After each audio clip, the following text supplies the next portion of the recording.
สบายดีพ่อแม่พี่น้องบัดนี้ก็พบพ่อกับสองสหงอีกแล้วมื้อนี้สหงสิมาเฮ็ดเมนูลาบปลาเนาะพี่น้องเนาะซื้อปลามา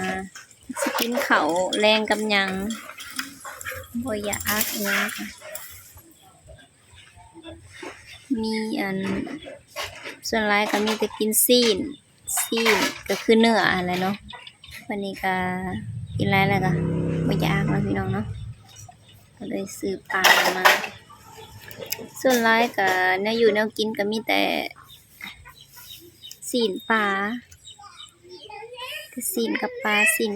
อะไรพี่น้องขี่น้ำแน่เพิ่นว่าขี่บ่ได้ขี่น้ำแน่ไหลกันเนี่ยเนาะไปเบิ่งแม่ล้างถ้วยเพิ่นล้างถ้วยแล้วเนาะสะโฮกก็เป็นผู้ชมที่ดีพี่น้องอันนี้ก็เป็นผักเสริมผักอันนั้นเนาะปลา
นี่ก็หอดขั้นตอนการซอยแล้วเด้อพี่น้องเด้อเห็ดลาบสดปลาเนาะถาเบิ่งถาส้มน้ำกันเลยว่าสีเป็นจังไดมื้อนี้สะหงเป็นคนลงมือซอยปลาเองเนาะเป็นแหน่บ่เป็นแหน่ก็ฮุบโยกใส่กันเนาะพี่น้อง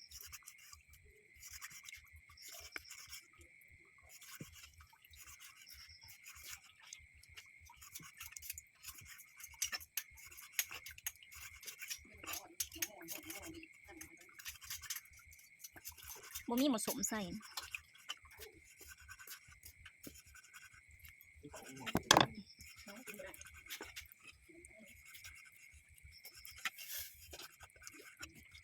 พี่ป้องให้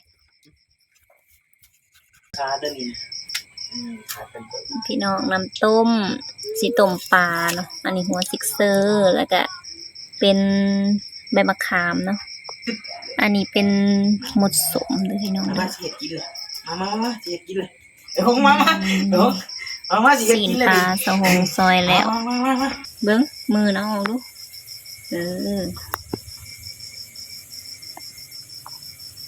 มันยับขึ้นอีกเงี้ยหนามันขึ้นเอาต้มปลาก่อนแล้วพี่น้องเอาปลาใส่หม้อก่อนเอายับลงอีกมือกล้องจะต้องบอกเอาใส่น้ำน้อยหนึ่ง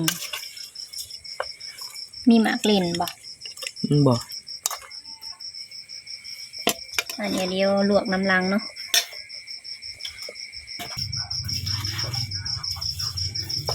ปลูกบ่ผักบัวใช่ไหมมันก็มีผักบัวเลย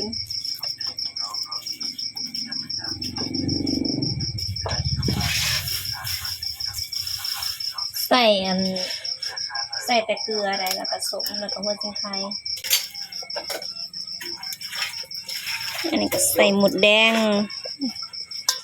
แมงตัดเต่าต้องคั่นอันนี้ก่อนนะคั่นใส่หมดนำข้าวมันออกนะ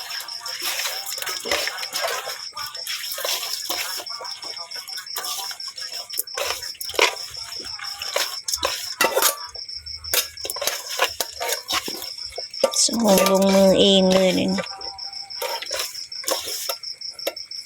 พอบอสันเนี่ย ท่านเห็นไหม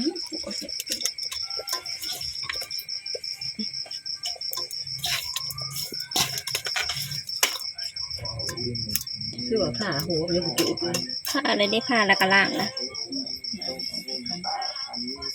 ใส่ไข่อยู่ว่าพัดเขานี่ไข่ไม่หมอไข่ก็เห็ดเป็นเหลือนอยู่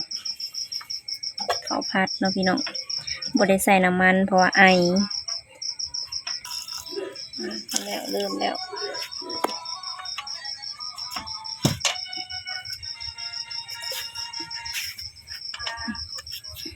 ต้มก่อน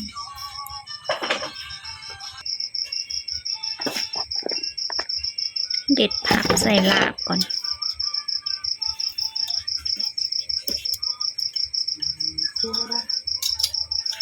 ที่หนูมกกับไม้เนี่ยกันกิน แท้ๆบ่แม่นแนวกินกับว่าญาติกันกิน เบิดโบดมงมาตัวนี้ ย่างอยู่ได้เลยตู่ มันอุ่นให้ดี บ่ ข้าวมัน แต่เคยจนว่ากินเลย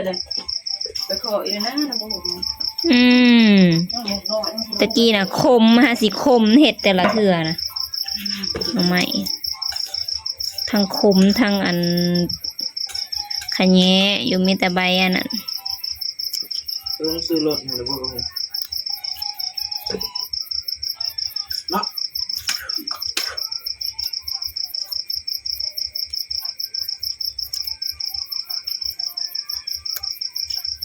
มาแล้ว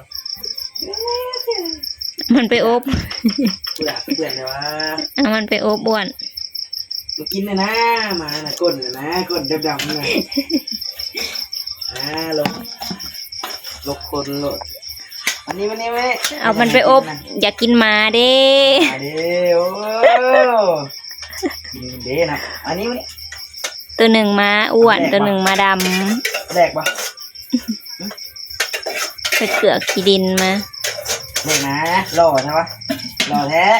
หนาคือกันเลย หล่อมานี่หล่อแท้เลยนี่ไอ้พี่นี่ เห็นนั่น กินแต่สามโยกมันยังบอกเอาเขากินอ่ะ เห็นหูแล้วนี่นะมึนได้พี่น้องเลยคือคือไอ้อ้วนเลย ต้นไม้ อันเดียวกันเลยเว้าเนี่ยบ่มีพังมักหลักหลักกินกินนั่นกินนี่อิหยังก็บ่ได้ยัง ยัง แม่ ไม่ นบ่ รู้มันวะบอกกับมันเลยนี่วะหล่อแท้ น้องไซละ นั่งลง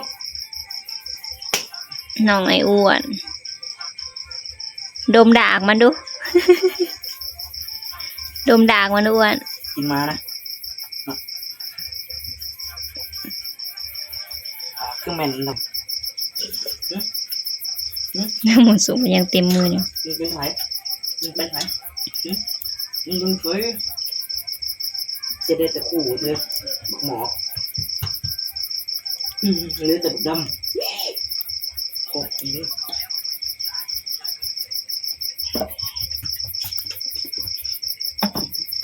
มาพี่น้องเริ่มละเริ่มก็จะใส่ลายดองเพชรนะมันผิดเมื่อนั้นก็แบ่งข้าวปุ้นไปกินเนาะเหมือนเฮ็ดข้าวปุ้นนะก็กินกับอะไรทิมมันเผ็ดไปใส่น้ำหนาน้ำพริกมักพริกเผาใส่ใส่เพอนั่นดิกินกับอะไร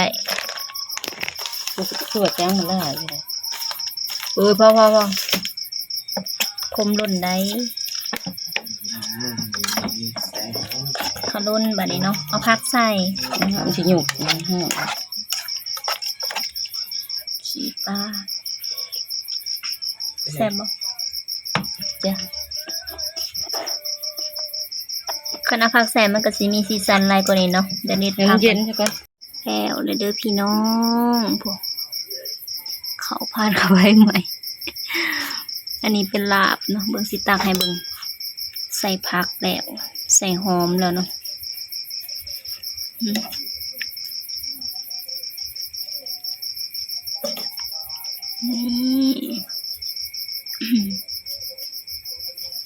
ลาบปลา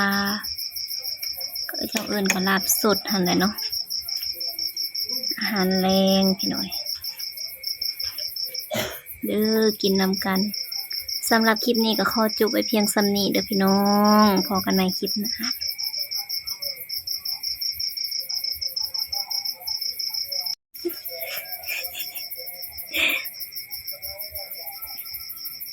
ได้ข่าวว่าเจ้าอ้วนแม่นบ่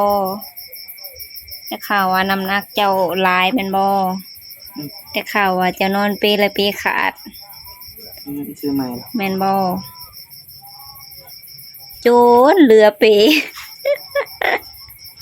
เขาเอิ้นเปน้อยหมดเรือ นั่นบ่ได้ข่าวว่าน้องเจ้าซื้อดำ ซื้อหง อันยิ้มเบิ่ง น้องเราซื้อ ยิ้มเบิ่งยิ้มเป็นบ่ นี่มันสิหานมาครับมันบ่มักจะจับหางครับ แงบ จับไหม หอมแก้มเบิ่งดูหอมแก้มมาดูแพงอยู่ ตั้งมัน แพงมาอยู่บ่ ตั้งมัน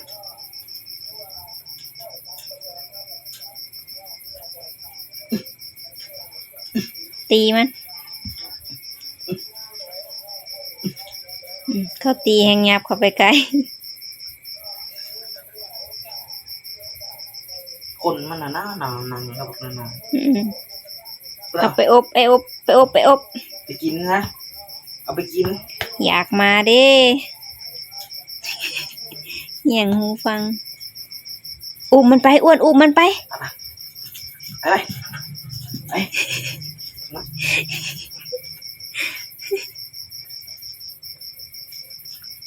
เอาไปอบขาอ้วนๆนะไปแต่สิแซ่บหอมแก้มเบิ้ง